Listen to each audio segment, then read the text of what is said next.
साधना, साधना मुझे भूख लगी है। उफ। अरे क्या कर रहे हैं आप? गाना क्यों बंद कर दिया? मैंने गाना इसलिए बंद कर दिया ताकि मेरे दिल के दर्द की आवाज तुम्हारे कानों तक पहुंच सके। दर्द? कौन सा दर्द है आपको? क्या तुम्हें एहसास है कि मैंने खाना नहीं खाया अब तक? जी हाँ, आप तो वक्त से पहले ही पार्टी छोड़कर चले आए थे। तो और क्या करता? एक अजनबी की तरफ बैठे हुए लोगों की नफरत भरी निगाहों के नश्तर सहता रहता। I don't understand. इसमें नश्तर और अजनबी की क्या बात है? पार्टी हमने अरेंज की थी और हमारा फर्ज था कि हम मेहमानों का ख्याल रखते, उनका स्वागत करते। क्या क्या इस घर में सिर्फ आए मेहमानों की इज्जत की जाती है, अपनों की कोई इज्जत नहीं है? क्या मतलब है आपका? देखो साधना, हम दोनों बचपन के साथी हैं, साथ खेले साथ पढ़े, इसलिए मैं तुम्हारी हर बात बर्दाश्त कर जाता हूँ। लेकिन तुम अपनी हद, अपनी मर्यादा से आगे बढ़ती जा रही हो। ये बात मेरे बस के बाहर हो गई है। साफ साफ कहिए, आप कहना क्या चाहते हैं? जो मेरी पसंद थी, वकालत का पेशा, उसे करने से तो मना कर दिया। अब पति के दर्जे से तो मत गिराओ। तो दर्जे में रहिए, किसने मना किया है? अगर तुम्हारी नजरों में इसे जीना कहते हैं तो मैं वकालत फिर से शुरू कर रहा हूँ। इस घर को छोड़कर दूसरे घर में रहने जा रहा हूँ। इस घर में आपको किस बात की कमी है? इज्जत की कमी है, खुददारी की कमी है। जब तक घर दामाद बनकर रहूंगा, बेशर्मी और बेइज्जती की चोट सहता रहूंगा। इसलिए मैंने फैसला कर लिया है कि खुद अपने पैरों पर खड़े होकर, रूखी सूखी खाकर इज्जत की जिंदगी गुजारूंगा। अपने पैरों पर खड़े होकर रूखी सूखी खाना आप ही को मुबारक हो। रूखा सूखा खाने की आदत न मुझको है, न मेरे खानदान में किसी को है। समझा? तुम मेरे साथ रूखी सूखी खाकर नहीं जी सकती, तो फिर अमीर घराने की लड़की होकर मुझ जैसे गरीब मामूली लावारिस इंसान के साथ ब्याह क्यों किया? सिर्फ फैशन के लिए, या मांग में बाजार से खरीदा हुआ सिंदूर भरने के लिए, या समाज में अपने आप को शादीशुदा कहलवाने के लिए? और अगर मैं तुमसे पूछूं कि तुमने मुझसे शादी क्यों की, मेरे बाप की कमाई हुई दौलत पाने के लिए? नहीं चाहिए तुम्हारा धन, तुम्हारी दौलत। इसीलिए सोचता हूं इस घर को छोड़कर चला जाऊं। तुम मेरे साथ आओगी या नहीं? पत्नी होने के नाते तुम्हारा हुक्म मानने से पहले मैं अपने डैडी के विचारों को जान लेना जरूरी समझती हूँ। तुम्हें पिता चाहिए या पति चाहिए? दोनों चाहिए, लेकिन दोनों में पहले मेरे पिताजी थे, उसके बाद आप मेरी जिंदगी में आए। दो कश्तियों में सवार होकर सफर की इच्छा रखने वाले बेवकूफ कहलाते हैं, और सुराख वाली कश्ती में सफर की इच्छा रखने वाले उससे भी बड़े बेवकूफ कहलाते हैं। ब्यूटीफुल! क्या जबान इस्तेमाल की है! खुले शब्दों में कहे बगैर कितनी आसानी से तुमने अपने दिल की बात कह डाली। मैं एक सुराख वाली कश्ती हूँ, यानी एक निकम्मा इंसान जिसके पास सर छुपाने के लिए ना कोई घर, ना जिंदगी का कोई मकसद। तुम्हारे ही घर में तुम्हारी टुकड़ों पर पलने वाला और जिंदगी की धूप से बचने के लिए तुम्हारी छांव में जीने वाला एक बेगैरत इंसान हूं, यही ना? ऑलराइट साधना, एक दिन यही सुराग वाली कश्ती तुम्हें जिंदगी बचाने वाली लाइफ बोट बन कर दिखाएगी। तुम जिस घास के तिनके को हकीर समझती हो, वही तिनका एक दिन तुम्हें डूबने से बचाएगा। यह बेसहारा इंसान एक दिन तुम्हें सहारा देगा। यह बिना परछाई का सूखा पेड़, एक दिन इसी सूखे पेड़ पर तुम अपना घोंसला बनाने आओगी। आज 15 अगस्त का दिन हमारे देश की आजादी का दिन है, और आज के इस शुभ अवसर पर हमारे शहर में पूज्य बाबूजी के रास्ते पर चलने वाले त्याग मूर्ति श्री अमृतलाल जी भी मौजूद हैं। अब मैं अपनी ओर से और आप सबकी ओर से श्री अमृतलाल जी से प्रार्थना करूंगा कि अपने शुभ हाथों से पवित्र तिरंगे को लहराएं।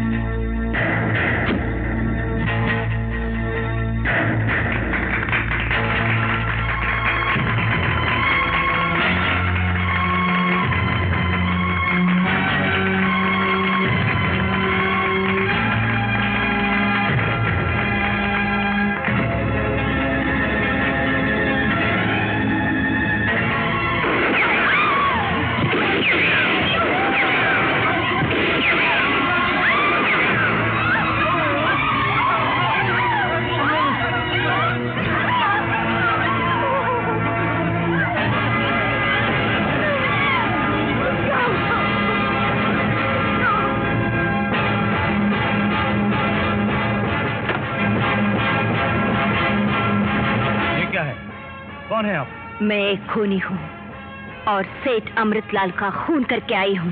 क्या? अमृतलाल जी का खून? हाँ, इसी रिवॉल्वर से किया है।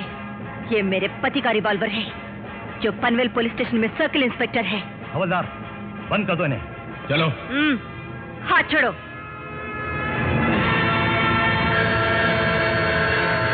अगर नेक और गरीबों के हमदर्द लोगों का इसी तरह दिन दहाड़े खून बहता रहा तो लोगों को तो भगवान पे से विश्वास उठ जाएगा। कभी कभी तो दिमाग काम नहीं करता है। नमस्ते चौधरी साहब। आइए विष्णु प्रसाद जी, बैठिए। नमस्ते। हम लोग अभी अमृतलाल जी की हत्या का जिक्र कर रहे थे।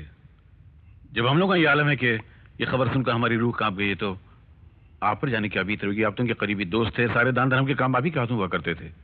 चौधरी साहब, मैं दरअसल उन्हीं की हत्या के केस के सिलसिले में आपसे कुछ बातें करने आया था। केस? केस का तो सवाल ही पैदा नहीं होता विष्णु प्रसाद जी। वो हत्यारों तो सीधे फांसी के तख्ते पर चढ़ने वाली है। उसने हजारों लोगों की मौजूदगी में कत्ल किया, उसकी तस्वीरें उतारी की जो अखबारों में छप चुकी हैं, फिर उसने पुलिस में जाकर खुद अपना रिवॉल्वर सरेंडर किया, इकबाल जुर्म किया। ये मुकदमा तो आईने की तरह साफ है। It's an open shut case. What do you से बेटी? हाँ बिल्कुल, आप बिल्कुल फिक्र मत कीजिए पुजारी जी, उस लड़की को फांसी होकर रहेगी। मैं उस लड़की को फांसी लगवाने के लिए नहीं, उसे फांसी से बचाने के लिए आपसे मदद मांगने आया हूँ। जी? जी हाँ, इस केस को लड़ने के लिए कोई वकील आगे नहीं आ रहा है। तो आप मेरे पास चले आए? जी। और ये उम्मीद लेकर कि मैं अमृतलाल जी जैसे इंसान को उनकी मौत के बाद मुजरिम साबित करके उस लड़की को फांसी से बचा लूंगा। अगर आप ऐसा करेंगे तो आप धर्म की सेवा करेंगे, इंसानियत की खिदमत करेंगे, इंसाफ का सर दुनिया में ऊंचा कर देंगे चौधरी साहब। विष्णु प्रसाद जी, लगता है अमृतलाल जी की मौत के सदमे ने आपका दिमागी तवाज़ुन बिगाड़ दिया। आप बहकी बहकी बातें कर रहे हैं। मैं बिल्कुल होश में हूँ चौधरी साहब। आप अमृतलाल जी के बारे में कुछ नहीं जानते। वो 2 सूरतों वाला इंसान था। देखने में देवता लगता था, लेकिन असलियत में वो गुनाहों का देवता था। पर्दे के पीछे उसकी गोरख धंधे वाली सूरत नहीं देखी आपने चौधरी साहब? पर्दे के पीछे गोरख धंधे वाली सूरत? वो क्या थी? वो इस वक्त तो मैं आपको नहीं बता सकूंगा चौधरी साहब। कमाल करते हैं आप भी, तफसील तो बताते नहीं हो। कहते पर्दे के पीछे उनके गोरख धंधे थे, और अगर थे भी तो आज तक आप खामोश क्यों थे? उनके मरने के बाद आपका मुंह कैसे खुल गया? मैं अपनी कमजोरी मानता हूँ चौधरी साहब, लेकिन आप मदद करें तो यही नहीं, और भी बहुत सारी सच्चाइयां दुनिया के सामने आ सकती हैं। जी नहीं, ये इतना क्लियर और साफ कत्ल का मुकदमा है कि मैं क्या दुनिया का कोई भी वकील इस केस को डिफेंस करने से इनकार कर देगा, और जो डिफेंस करेगा उससे ज्यादा नालायक, अहमक और पागल आदमी इस दुनिया में नहीं होगा। आप मेहरबानी कीजिए, जाइए यहाँ से। नमस्ते। ठहरिए पंडित जी, ये केस मैं अपने हाथ में लेने के लिए तैयार हूँ। जी? पंडित जी, हैरान होने की कोई बात नहीं है। आपने सारी जिंदगी भगवान की सेवा की है। आपकी बातों पर विश्वास करते हुए मैं ये केस अपने हाथ में ले रहा हूँ। आप सच कह रहे हैं बाबूजी? पंडित जी, मैं बिल्कुल सच कह रहा हूँ। आप निश्चिंत होकर जाइए, मैं शाम को आकर आपसे मिलता हूँ। धन्य हो विजय बाबू, धन्य हो। आप फिर एक बार साबित करेंगे कि भगवान मजलूम की रक्षा के लिए कहीं न कहीं से किसी न किसी को भेज ही देता है। मैं शाम को मंदिर में आपकी राह देखूंगा। मैं चलता हूँ। विजय, तुम क्या वाकई इस केस को अपने हाथ में ले रहे हो? जी अंकल। लेकिन क्यों? तुम में ये खामखा का जोश क्यों पैदा हो गया? जोश नहीं पैदा हो गया, बल्कि मैं ये साबित करना चाह रहा हूँ कि मैं कम दिमाग, पागल, बेवकूफ नहीं हूँ। तुम बेवकूफ नहीं, बेगैरत होते जा रहे हो। तुम्हें इतना भी लिहाज नहीं कि जिस केस को मैं लेने से इनकार कर रहा हूँ, उस केस को तुम हाथ में लेने जा रहे हो। अंकल, आप जिसे हासिल करना चाह रहे हो उसे मैं हासिल करना चाहूँ तो वाकई मैं बहुत बेगैरत हूँ, लेकिन जिसे आप ठुकरा रहे हो उसे मैं हासिल करना चाहूँ, मैं समझता हूँ इसमें कोई बुरी बात नहीं है। कल तक मुझसे पूछे बगैर तुम्हें कदम नहीं उठाते थे, और आज तुम्हें अपना अच्छा और बुरा समझने की तमीज तक पैदा हो गई। तुम्हें जिंदगी की राह पर चलना मैंने सिखाया, और आज उन्हीं पैरों के तले मेरी इज्जत को रौंद रहे हो। तुमको जबान मैंने दी, और आज उसी जबान के बल पर तुम मेरे मुकाबले में खड़े हो रहे हो। मैं आपके मुकाबले में खड़ा नहीं हो रहा हूँ अंकल, मैं जुल्म और नाइंसाफी के खिलाफ खड़ा हो रहा हूँ। इस वक्त मैं तुम्हारे ससुर नहीं, तुम्हारे सीनियर की हैसियत से कह रहा हूँ विजय, कि तुम इस केस को अपने हाथ में नहीं लोगे। आई एम सॉरी सर, मैं बहुत दिनों तक आपका जूनियर रहा, और अब ये जूनियर अपने सीनियर की तरह खुद अपने बल पर नाम कमाना चाहता है। Vijay, you are going too fast, but study and very study. देखा आपने इस नालायक पति को? कितना घमंड समा गया इसके सर में। इन हाथों से पाल पोस कर बड़ा किया मैंने इसको, और आज इन्हीं हाथों को काटना चाहता है वो। अब आप में इतनी हिम्मत आ गई कि मेरे डैडी के साथ जबान दराजी करने लग गए? मैं तुम्हारे डैडी के साथ जबान दराजी नहीं कर रहा था, बल्कि अपने सीनियर वकील के साथ बहस कर रहा था, जिन्होंने मुझे बहस करने की तालीम दी।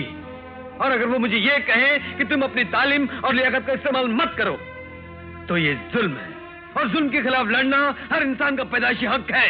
क्या वो सिर्फ तुम्हारे सीनियर हैं और कुछ नहीं? अपनी बेटी तुम्हें सौंपकर जिस एडवोकेट चौधरी ने तुम्हें अपना दामाद बनाया, समाज में इज्जत दिलाई, क्या वो चौधरी तुम्हारे ससुर नहीं है, सिर्फ सीनियर है? नहीं, वो मेरे ससुर है, लेकिन जहां तक मेरी इज्जत का संबंध है, वो मुझे भीख में नहीं चाहिए। मैं अपनी इज्जत खुद कमाना चाहता हूँ। अगर आप ये समझते हैं कि ये केस जीतकर आपको इज्जत और शौहरत मिल जाएगी, तो ये सिर्फ आपका वहम है, एक ख्वाब है। फैसला सुनाने वाली तुम हो या जज साहब? हर बात का जवाब देना आता है, लेकिन मेरे डैडी की इज्जत और शौहरत का ख्याल नहीं आता तुम्हें? मेरे डैडी ने तुम्हें पाला, मेरे डैडी ने तुम्हें पढ़ाया, मेरे डैडी ने तुम्हें खिलाया, सारी जिंदगी मेरे डैडी के घर में रहते आए हो, और आज हमारे घर में रहते हुए हमारे पीठ में खंजर भोंक रहे हो। साधना, मैं गरीब किसी की पीठ पर क्या खंजर भोंक सकता हूँ? अपने लिए तो 2 निवाले नहीं खरीद सकता, तो किसी की पीठ पर भौंकने के लिए खंजर कहां से खरीद सकता हूँ? और ना ही ये मेरी आदत है। वैसे भी मैं महसूस कर रहा हूं कि अब मैं इस घर में किसी से निभा नहीं सकता। कदम कदम पर निराश करने वाला माहौल है, और मुझसे इस माहौल में जिया नहीं जाएगा। और इसीलिए आज, बल्कि इसी वक्त इस घर को छोड़कर जा रहा हूं। तुम्हारे पिताजी की मान मर्यादा, इज्जत, शौहरत को हिफाजत से इस घर में छोड़कर जा रहा हूं। आज से समझ लो, मैं मशहूर एडवोकेट चौधरी कैलाशनाथ का दामाद नहीं, बल्कि MA LLB advocate Vijay Kumar हूं। अब हमारी मुलाकात सिर्फ अदालत में होगी, पब्लिक प्रोसिक्यूटर साहिबा।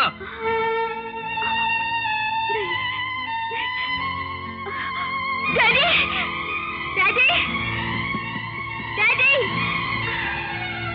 डैडी, डैडी, वो अपने कपड़े और सामान बांधकर इस घर से जा रहे हैं।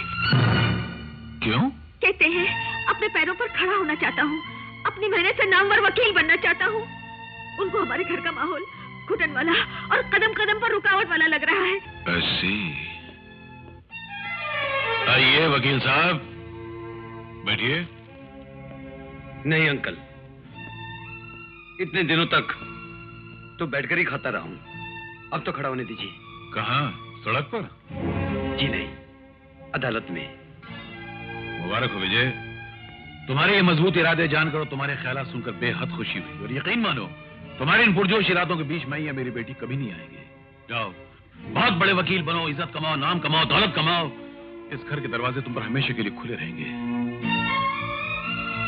लेकिन जाने से पहले मेरी एक बात सुन लो विजय, मैं उम्र में और तजुर्बे में दोनों में तुमसे बड़ा हूं, इसलिए बता रहा हूं। मैंने जोश वाले भी देखे और जोश वालों का अंजाम भी देखा है। जिस मुकदमे के बल पर तुम अपने पैरों पर खड़े होने की कोशिश कर रहे हो, वो मुकदमा एक दिन कुल्हाड़ी बनकर तुम्हारे पैर काट डालेगा और मेरी इज्जत का सर काट डालेगा। तुम्हारा भविष्य और मेरी इज्जत दोनों तुम्हारे हाथ में है, इसलिए जो कदम उठाना सोच समझ कर उठाना। मैं जिंदगी भर तुम्हारा एहसानमंद रहूंगा। अंकल, आपकी ये नसीहत मैं जिंदगी भर याद रखूंगा। Thank you very much. नहीं, विजय, डैडी, वो गुस्से में जा रहे हैं। आप उन्हें रोकने के बजाय उल्टा जाने को कह रहे हैं। बेटी, जिस इंसान को कभी गुस्सा नहीं आता वो इंसान कहलाने के लायक नहीं होता। गुस्सा मन का मवाद है, उसका निकल जाना ही बेहतर है। कभी कभी जिंदगी में गुस्सा आता है तो हमेशा के लिए भला हो जाता है, और उसका भला होगा तो तुम्हारा भला होगा। जाने दो इसे, जाने दो।